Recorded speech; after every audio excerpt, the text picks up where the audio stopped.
professor claims deaths due to COVID-19 immunizations now outnumber those among the unvaccinated. There was an event in 2021 that is really, for me, one of the smoking guns. 40,000 millennials died excessively, ages 25 to 44. In 2021, 60,000, 50% increase. I knew early on a couple things that made me, let's call it vaccine hesitant for this vaccine. It was new novel technology. The animal studies weren't good. I knew that before the vaccine was even out. I was horrified with the propaganda campaign, and then I realized something else was afoot. And listening to the radio ads on TV, they were saying it's been approved by Pfizer. It hadn't been yet. It had been authorized under an EUA, but they were saying it was approved. These types of little details really just shocked me. We were powerless to convince people of what we knew because they thought we were the crazy ones. Once you started following the money, you realized what was going on. They suppressed early treatment talk, then they suppressed vaccination talk. A lot of things here need to be unpacked. There's real criminal behavior here because lives were definitely lost because we couldn't have these conversations. What we believe, unfortunately, is that the immune system of many people has been compromised. And the number that we came up with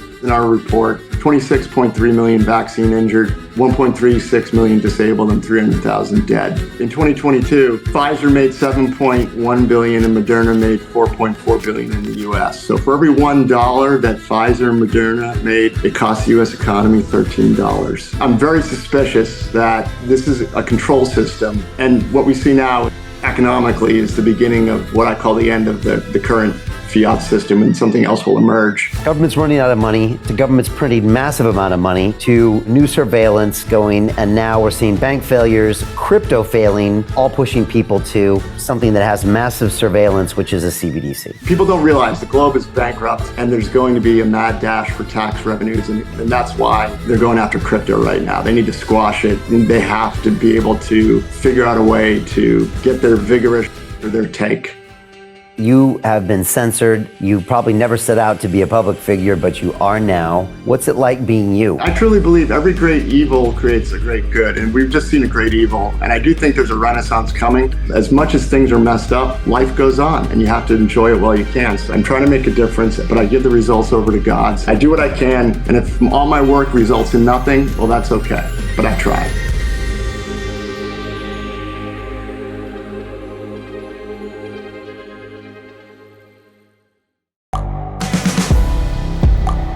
The world is changing. Inspiration is everywhere. It has never been so easy to connect, share, and bring people together. We're learning from others and finding the best in ourselves. Challenging our beliefs. Sharing our vulnerability. Overcoming our fears. Transforming ourselves so we can transform the world. How far can we go? This is London Real. I am Brian Rose. My guest today is...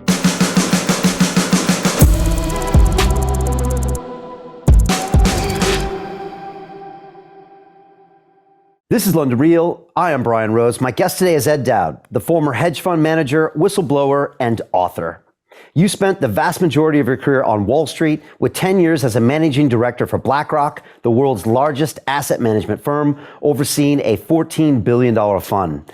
On that note, you've said that we are at the beginning of a deflationary cycle and that this recession will lead to a global economic collapse.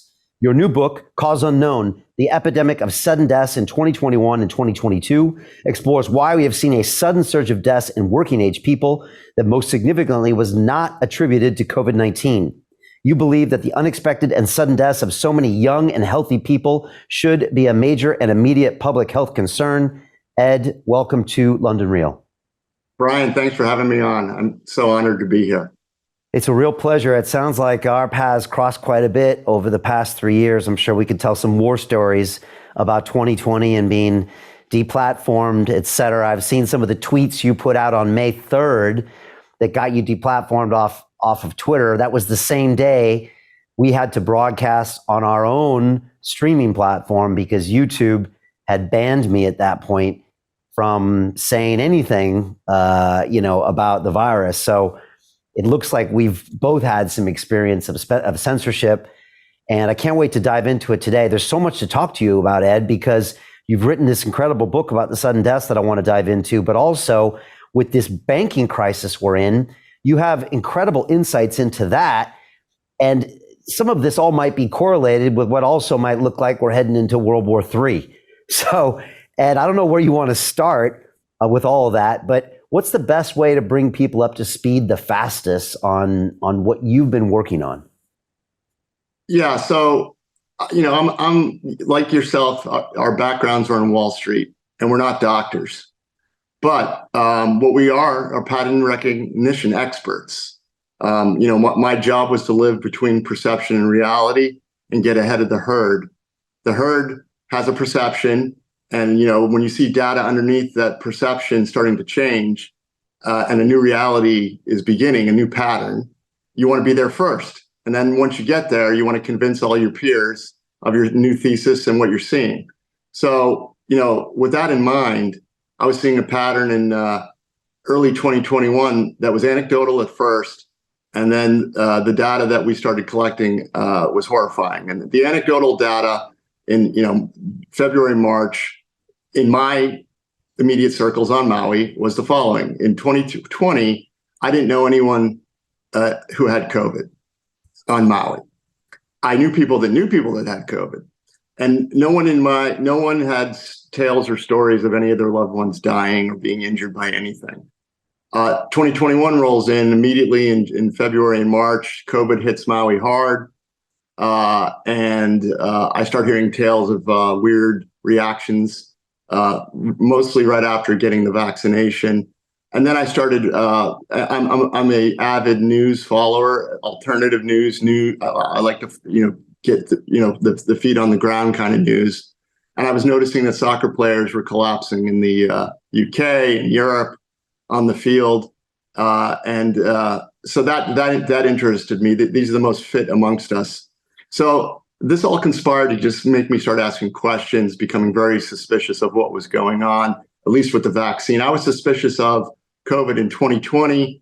I put out a tweet thread on May 3rd that was in the form of a dystopian movie that, if you read the tweet thread, and it's pinned on my Twitter at Dowd Edward, it basically almost predicted what we saw. And it was a trailer to a dystopian movie that launched in 2022. And people ask me, how were you able to figure this out? And I said, well, I put myself in the mind of a criminal, and I thought, hey, if there was a global sovereign debt crisis, how would you control that implosion? And whether COVID was released on purpose or was used as an excuse, I don't know, don't care. But it certainly gave the central banks and the politicians an excuse to print unprecedented amounts of money. And I think and you're aware that in 2019, there was a repo crisis at the Federal Reserve. Overnight lending started to shoot up. It looked like the system was going to start to implode, but then COVID came along and gave life to the system for another 2 years. Here we are, and we have what we call I believe, the beginnings of a global sovereign debt crisis. There's indicators we can talk about, but going back to what was going on with the vaccine issue, I became very, very disturbed when the mandates hit, and that's when I became activated, and I started going to protests on Maui.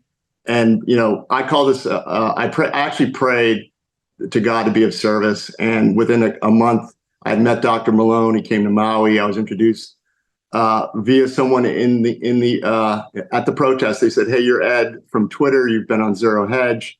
We want you to come to a dinner with Dr. Malone." So I went, met him, became friends, wrote the Malone Doctrine for him with 3 other individuals, which is basically a doctrine that tries to establish integrity in institutions, because that's where we feel the battle has been lost. Our institutions have no integrity. So I told Dr. Malone that I would be monitoring the insurance data and the funeral home data, because I figured if I was right, the governments wouldn't tell us this, but they wouldn't be able to hide public databases. And sure enough, insurance results in the beginning of 2022 started going off the rails. There's a specific business called Group Life, which is given to most people in Fortune 500 companies and mid-sized companies in the US. It's a very unique group. They're the most healthy amongst us. Their age is 25 through 64. The Society of Actuaries, which is an industry group for the insurance industry, did a study in 2016 that said these people die at 1/3 the mortality of the general U.S. population in a given year. So 1/3 the rate. So in a year, the population dies X, they die 1/3 of that. Well, this went off the rails in 2021, started showing up in the results. And basically, what we discovered as I was writing my book was that in 2021, in the group life policyholders, they experienced excess mortality of 40%. Let me say that again, 40%. A CEO, Scott Davison, in January of 22, at a Chamber of Commerce meeting, he didn't know what he was about to say, but he said it anyways. He said, we're seeing 40% excess mortality in, especially amongst the younger working age folks. And that a 10% excess death rate is a 3 standard deviation event or a once in a 200-year flood. He said 40% was off the charts. So those are his words, not mine. So we looked at the general population excess mortality in 2021. It was 32%. And why is that important? Well, the historical relationship of this group being way healthier than the general U.S. population flipped. And while I was in my journey, I gathered a team of experts around me. I started going public. My internet phenomenon was launched on Steve Bannon's War Room in February of 2022. And I assembled a team throughout the year. And I ended up starting a company with 2 PhD physicists. Both have experience on what is considered Wall Street in Europe. They're from Portugal. One of them has a dual PhD, one in finance and one in physics. So these are gentlemen that are very serious, very well educated. One of my partners, Carlos Alegria, wrote a very good book, Economic Cycles, Debt and Demographics. And he predicted that inflation was coming before it did in the book. He updated it for the COVID. So I just want people to understand that when I tell you what I'm telling you, it's just not me. It's a team of 2 PhD physicists. We have 2 data scientists now. We picked up another physicist and 2 editors. So, and everyone's working pro bono. We're going to start a hedge fund, but we haven't raised the capital yet because, to be honest, we want to put this information out so no one can claim we were funded by anybody. This is free. So I don't want anybody coming after our motivations. This is all done with the best of intentions and integrity. All the data is on our website right now at financetechnologies.com, and it's spelled with a PH instead of an F. So that's, in a nutshell, we found that something happened to the employed in the US in 21 and 22. And we also looked at US disability data, US Bureau of Labor Statistics, separate database from group life. We found the same thing. The disability shot up 3 standard, 4 standard deviation event from starting in February of 21. It had been running around 29 to 30 million disabled in the US, went to 33.2. Of that, 1.7 million are employed. The unemployed disability rate went up 31%. The general US population went up 8%. So factually, we can claim without a doubt that it's been detrimental to your health to be employed in 21 and 22, and it continues in 23. So being the deductive Wall Street guy that I am, and I know you are, I asked what changed. Well, there's only 2 things that changed: mandates and mass vaccination program of a novel new technology. So I blame the vaccines, full stop. And, you know, your background, Ed, I mean, literally you didn't plan and set out to do this in 18, 19, or 20. You just got to a situation and you said, how can I be of help? And this just kind of fell, and you feel like this is your calling. This is your mission to pursue, educate the world about this. Correct. And, you know, as much as people malign Wall Street, here's a bunch of Wall Street guys trying to do some good. So maybe we can redeem Wall Street. You know, it's funny because, you know, I walked into this this whole, you know, pandemic, you know, just broadcasting here. And it was like January. I was actually in New York City doing some broadcasts in Chinatown, and we had heard about it. I came back here in February, and then by March it was all kicking off. But because of my engineering degree from MIT, I think I don't know if you've found this in yourself or if other people that are, when you get indoctrinated by the scientific community, you almost accept everything scientific as as valid.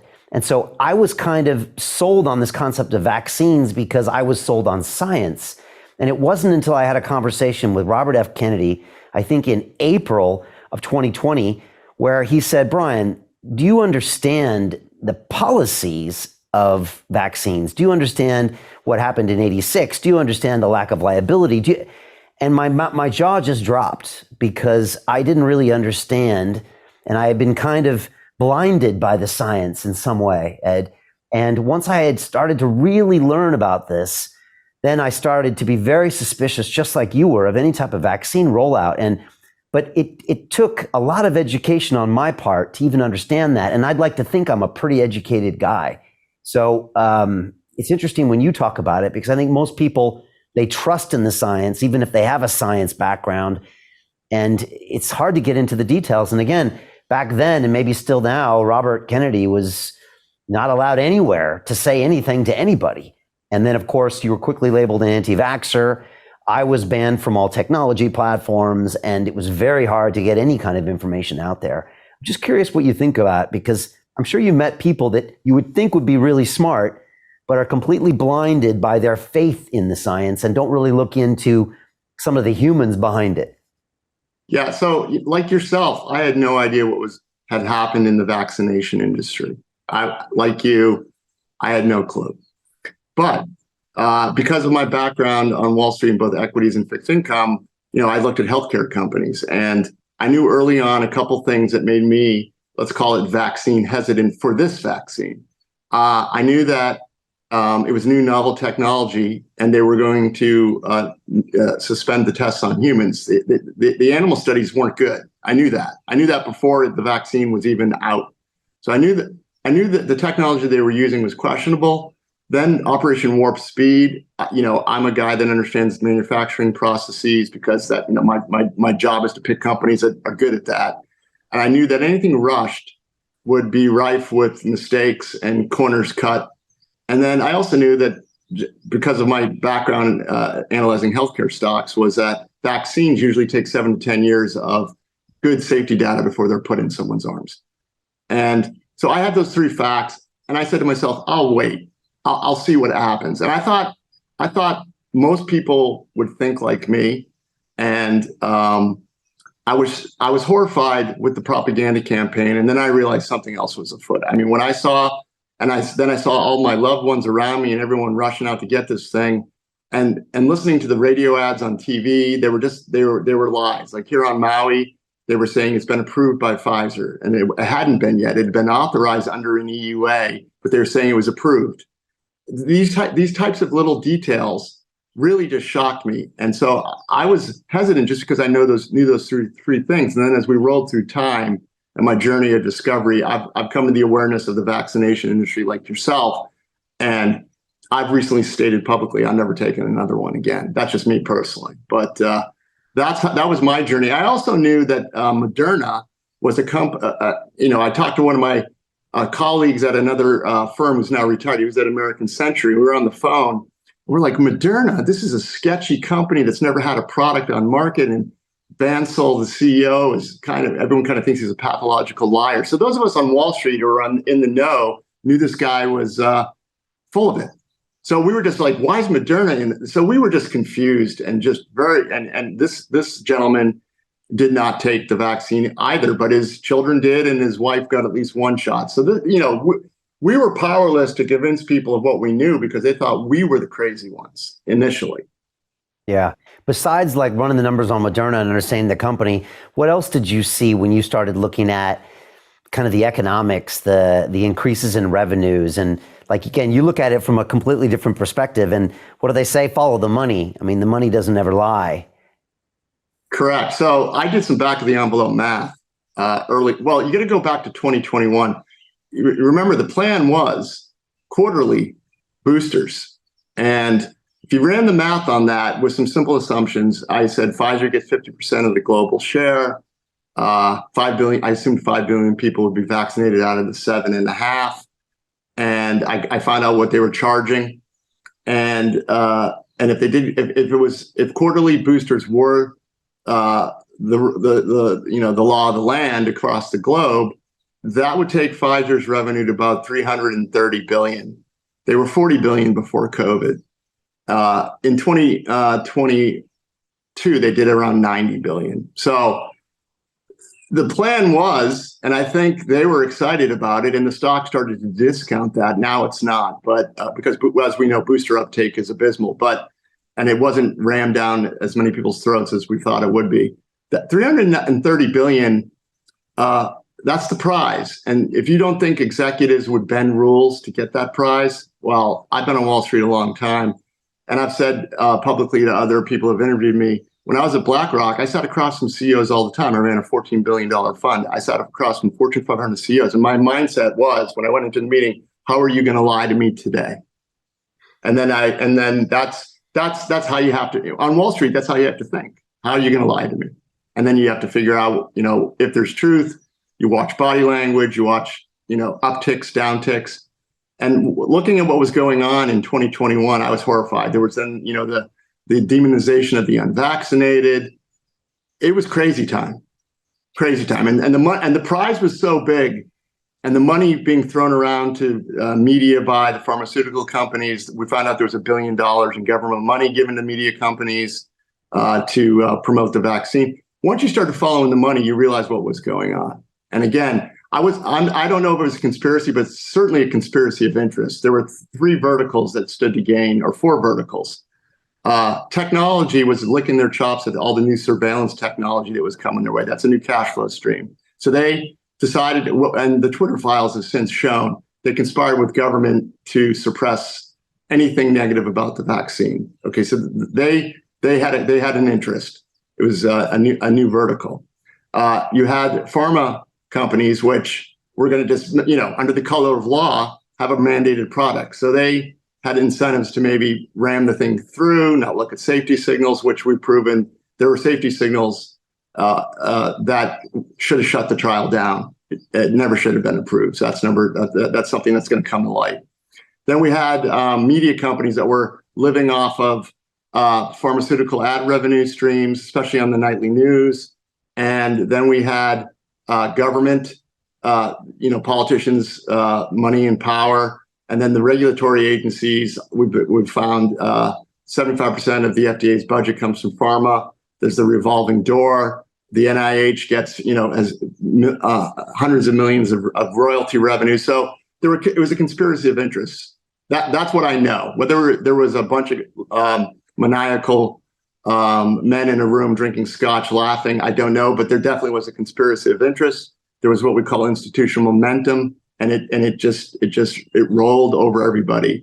And you've been on, you're a Wall Street professional, something called the institutional imperative. And Warren Buffett talks about this. It's where the C-suite doesn't act on the behalf and interests of the shareholders. They act on the behalf and interests of themselves. And that's often, once the institutional imperative takes over, fraud becomes kind of accepted and endemic to an institution, usually starts at the top.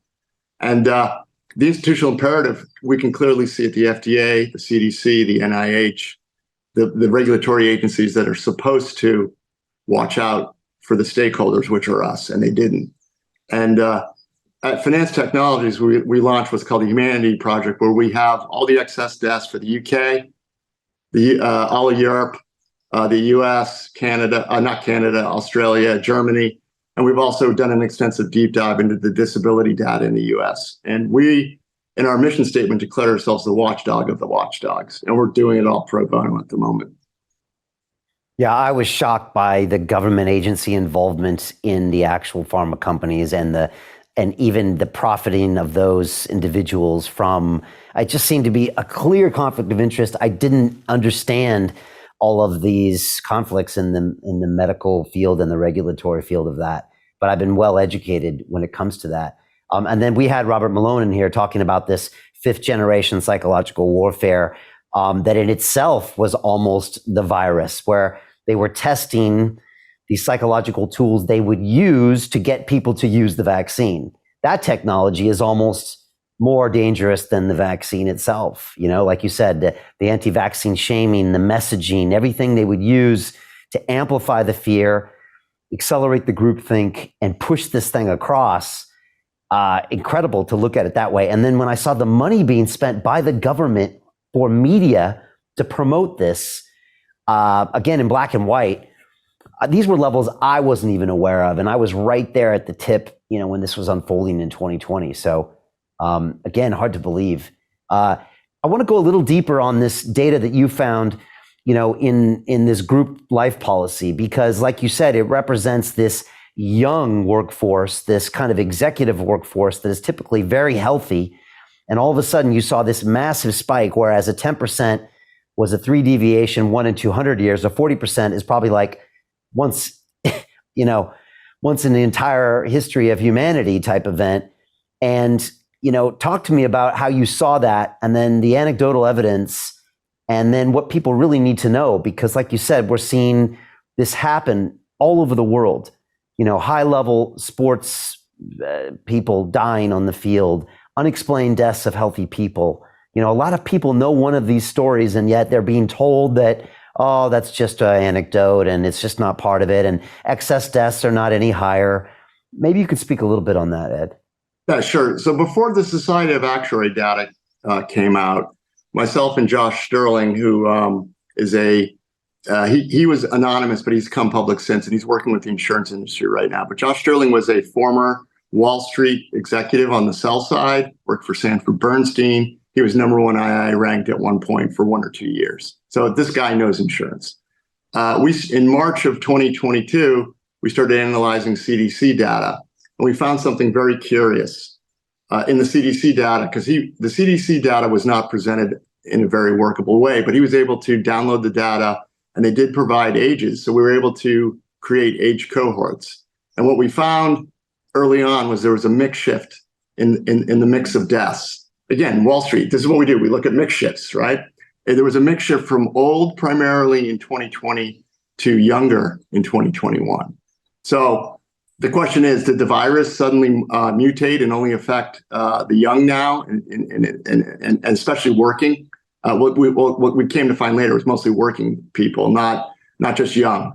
And we've found in the CDC data there was an event in the millennial cohort, ages 25 through 44, where their excess death, in 2020 it went up, then it came back down in 2021 a little bit. It was running still high at 30%.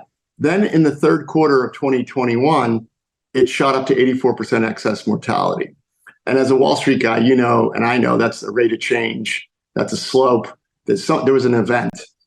And, obviously the event was mandates. Look, if you're a millennial, we were told in 2020 this affected mostly old people with comorbidities. So if you're a working age person and they're telling you to get the vax, you're like, I'm healthy, I don't need it. So you're late. You tend to be lazy. Well, we suspect what happened with the millennials is they then had a choice: keep their job, get the vax, or quit. And that's what caused that spike in that age group. And it was a very fast rise. And the naysayers at the time told me, Ed, it's suicides. It's drug overdoses. It's missed cancer screening appointments. Let's go through each one. Because of the event, the slope, the rate of change, the going from 30 to 84% in 1 quarter, I can't buy the fact that, and then later, by the way, so the Society of Actuaries later confirmed our numbers. So we had our numbers, and a separate group showed the same event in their cohort, 84% rise in excess mortality into the third quarter.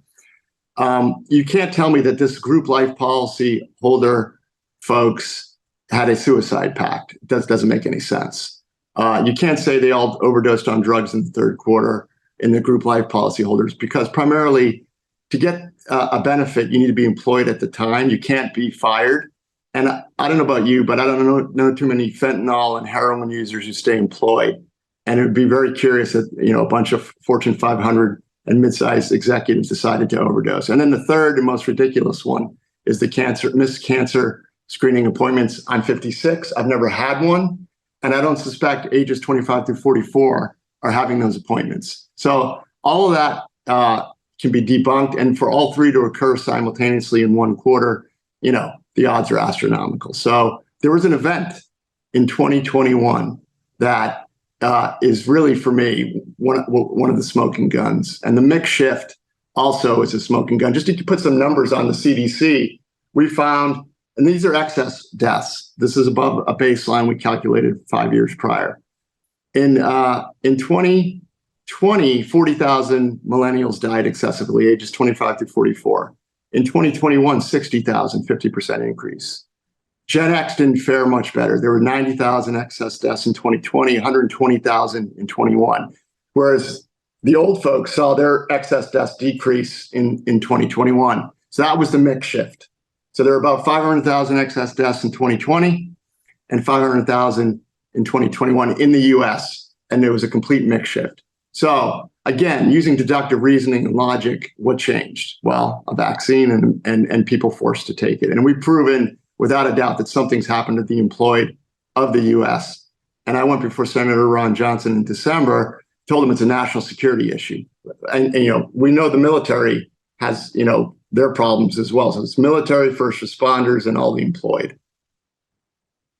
What's been the reaction from government, from media to what you're saying? I was fact-checked early on before the Society of Actuaries came out. And AP and Reuters asked me for comments in my Twitter DMs. I did not respond because we've learned that when you respond, they twist what you say, and they've already written their article. So I didn't respond, and they said that they fact-checked me, that I was not correct, and that their experts said so. That was it. That was the fact check. So that I haven't been fact checked really since then. I wrote a book, came out December 13th. There's been no attacks because we put QR codes throughout the book. This is government data. You can maybe debate us on the methodologies we use and how to calculate the baseline to get excess deaths. My team, Carlos and Yuri, Carlos wrote two methodology papers on how he calculates baseline. So anybody wants to, challenge us, we believe we have the way to do it correctly. So no one in the mainstream media is really, they're doing what they did to Bobby Kennedy's book. They're ignoring it. So my book's ignored, which is, right, I guess, testament to the fact they haven't found anything yet to debunk. Yeah, Bobby Kennedy, I think it was like the best-selling book in America, and yet it was on none of the top lists, and nobody was talking to him about it. Yeah, my book is currently doing very well. It's number one in 3 categories. It's vaccinations, virology, and immunization, and it's ranked consistently in the top 200 on the Amazon website. So the book's doing well, but yet it's not reviewed by anybody in the establishment media. Obviously, the independent media has done a lot of reviews that have been very favorable, but it's been crickets from quote unquote the mainstream media. Yeah, which again, as you said, is mostly funded by pharma, which we should have known before, but then it became very clear. What about tech platforms? You were originally banned on Twitter. I think Elon got you back. What's been it like with the rest of the platforms? By the way, we're putting these things on YouTube lately, and I haven't been taken down. But at the time when we put things up in 2020 and 2021, and even last year, we were getting strikes and getting things taken down. Well, you and I are Wall Street guys, and so what happened recently at YouTube? The head of YouTube retired. Yeah. I call that a tell. That's a tell.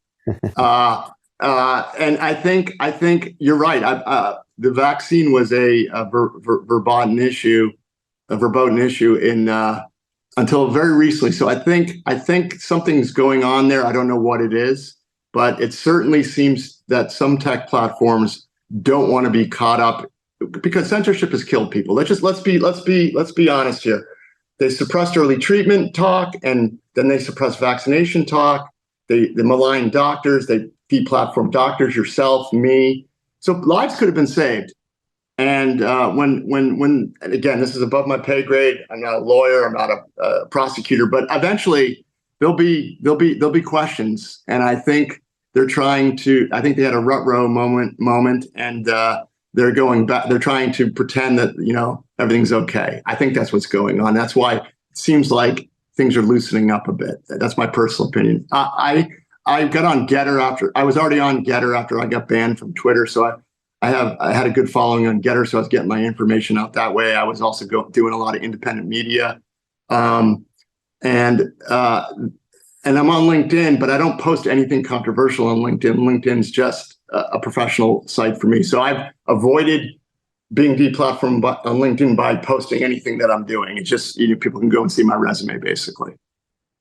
Yeah, so we're going to release a documentary film in about 3 months that really chronicles everything that happened to me from March 20th in 2020 up until May 3rd of 2020. Across that time, I was kind of publicly had our conversations banned and deleted. Then I got strikes against me, deplatformed across all tech platforms. Ofcom here in the UK came after us, the whole thing. And I have recorded conversations with YouTube execs because I was in the partner program. I've got a gold button that Susan Wojcicki sent me. I spent a lot of time down at YouTube up until that moment. I've been broadcasting for 9 years, Ed, putting out conversations of two people speaking in a studio like this, and never once had I had a single video taken down until April 6th of 2020. We had the second largest YouTube live stream in the world that day, 65,000 concurrent viewers. Only person that beat us was Trump that night for his coronavirus briefing. And 30 minutes later, that video was pulled. And it started a very public fight I had with YouTube trying to find out what was going on. And I got a lot of funny answers. Again, I'm not a conspiracy theorist. I leave that to my guests. All I know is what happened. And I know my rights for freedom of speech, and they were not being respected by my governments. I was being told these are private platforms and you sign their agreements, so they have the right to do that. And then when I look at the Twitter files, Ed, I find out that my government was violating, my Second Amendment rights by telling a private company to basically violate them. And so it's been fascinating to see what happened there. And it explained maybe what it felt to me like a coordinated attack, if there were governments involved. But a lot of things here need to be unpacked. And like you said, there's real criminal behavior here because lives were definitely lost because we couldn't have these conversations. And right. And it's interesting to see what happens with Google. I think they're worried about potentially Google files coming out, and so they're changing their game. We had Robert Malone in this studio streaming live on YouTube, and I later looked at some of his clips that we put up on YouTube in defiance. And for the first time ever, I saw a thing on YouTube that says you can watch this content, but it goes against policies, and I'd never seen that before. So they're definitely changing their tune. I would love personally to see the YouTube files because I'm sure our name's written all over them, but they'll probably maybe never come out. But if they did, I think they would be really damning for that because, like I said, we really felt what was going on back then. On so many levels. I mean, I had Martin Kulldorff on here, one of the authors of the Great Barrington Declaration. I couldn't stream him on YouTube. And that was just saying about like you. He said, Brian, I looked at the numbers. It's old people dying. We don't need to shut down all the businesses. And that's actually killing more people. And we had this long conversation I had to stream on my own platform because YouTube wouldn't let us do it. And funny enough, Ed, at the end of it, I said, Martin, you're a doctor. I said, how can we rush through a vaccine that's going to be put into the arms of most of the human population with a few months of research when it normally takes 7 to 10 years? Is this not the single biggest experimentation of all time of humanity and the most dangerous one we could ever execute that'll affect all of our ancestors? And he just paused during the broadcast and said, yeah, Brian, it's a very scary thing. And that was like in September 2020. And so, we had these conversations earlier. By the way, when I was broadcasting, if you would even presume that the virus came from a lab in Wuhan, they were literally going to lock you up in a padded room. You couldn't talk about masks. You couldn't question the functionality of a PCR test or whether it was even designed for that.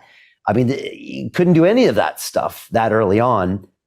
And later, we're now realizing that most of the stuff is now accepted. So yeah, it was frustrating to be a part of that. If we had just allowed for an open and honest debate to find out maybe if there was any validity to this or not, it's hard for me to imagine how many lives we could have saved, let alone talk about the vaccine issue. So yeah, It's been a real part of my personal journey, Ed, as you can tell. Well, I just want to add on to that. You were part of my analyst mosaic. I've been watching you for years prior to your deplatforming, and when you got deplatformed so quickly, and then I started seeing doctors malign, my warning signals and flares went off, and then the coordination of the global governments in unison saying the same things. When was the last time you saw global governments ever on the same page? Never. So I'm not in the room, but it made me ask questions. I just started asking questions, and I was very suspicious. And you were part of my analyst mosaic. I remember you walking, doing a streaming from your phone, talking about what had just happened to you, and I was like horrified. I'm like, what is going on here? Well, I'm glad I could be a data point. I was literally reacting, and it was crazy because everything was locked down. Well, I didn't miss a day of work in 2020. We were determined to come.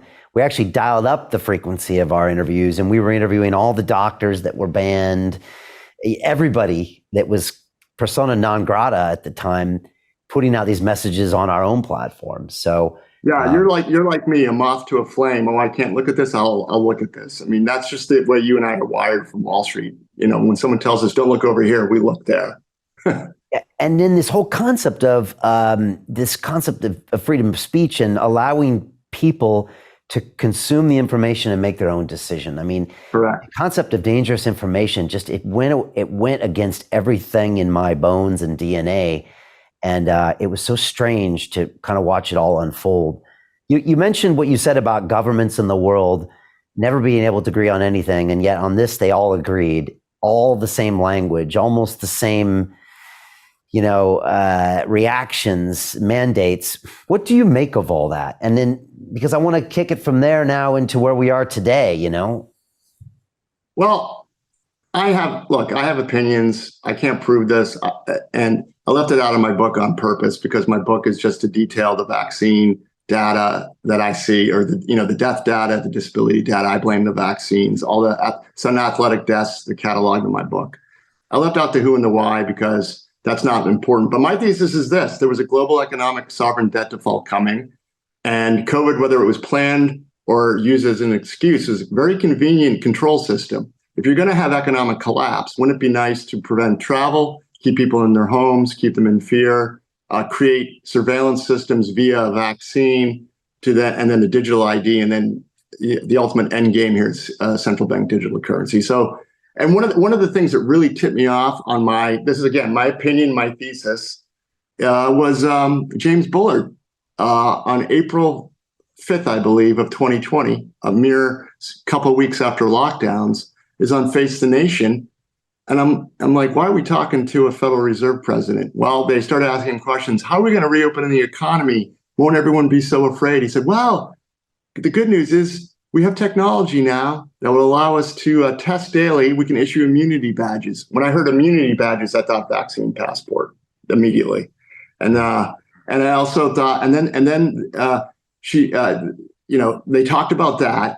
And then she said, when we come back, we're going to talk about all the new surveillance technologies available to implement this. So that was April 5th of 2020. That was not received well at the time. I started talking about vaccine passports on Twitter, called a conspiracy theorist.